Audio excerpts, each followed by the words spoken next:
જિલ્લામાં પર્યાવરણ જતન અને વૃક્ષારોપણના સંદેશ સાથે 77મા જિલ્લા કક્ષાના વન મહોત્સવની ઉત્સાહભેર ઉજવણી કરવામાં આવી, જ્યાં મેઘરજની સરકારી વિનયન અને વાણિજ્ય કોલેજ ખાતે યોજાયેલા વન મહોત્સવ કાર્યક્રમમાં રાજ્યના મંત્રી પીસી બરંડા ખાસ ઉપસ્થિત રહ્યા હતા.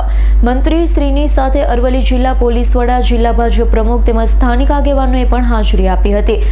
કાર્યક્રમ દરમિયાન પર્યાવરણની સુરક્ષા અને હરિયાળી વધારવા માટે વૃક્ષારોપણનું મહત્વ સમજાવવામાં આવ્યું હતું. જ્યાં મેઘરજની સરકારી વિનયન અને વાણિજ્ય કોલેજ ખાતે યોજાયેલા વન મહોત્સવ કાર્યક્રમમાં રાજ્યના મંત્રી પીસી બરંડા ખાસ ઉપસ્થિત રહ્યા. મંત્રી શ્રીની સાથે અરવલ્લી જિલ્લા પોલીસ વડા, જિલ્લા ભાજપ પ્રમુખ તેમજ સ્થાનિક આગેવાનોએ પણ હાજરી આપી.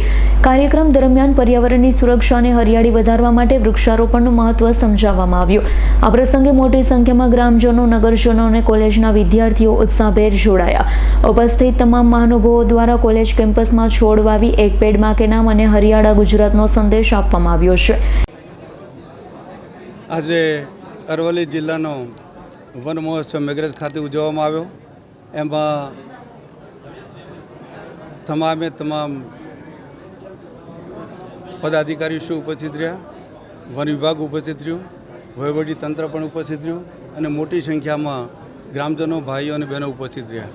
અને આજે આ 77મા વન મહોત્સવની અંદર ગામડાની અંદર કેવી રીતે વધારે વૃક્ષો વવાય અને માનનીય પ્રધાનમંત્રીશ્રીનું આહવાન છે કે આખા દેશની અંદર એક પેડ માં કે નામ પર એ અભિયાન 3 અંતર્ગત આખા દેશની અંદર આ વૃક્ષ વવાય અને વધારેમાં વધારે આ ગુજરાત હરિયાળું બને એ માટેના તમામ પ્રયત્નો આ વન વિભાગ દ્વારા કરવામાં આવશે.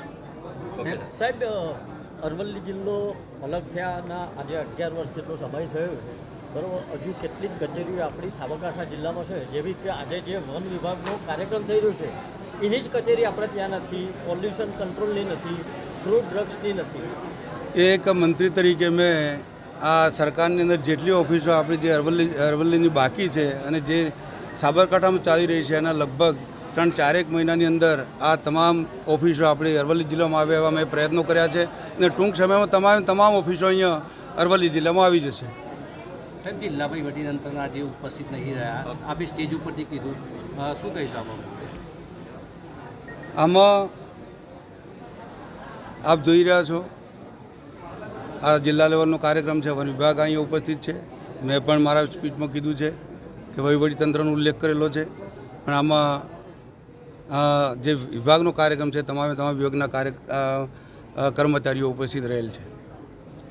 જયદીપ ભાટિયાનો રિપોર્ટ, S9 ન્યૂઝ, અરવલ્લી.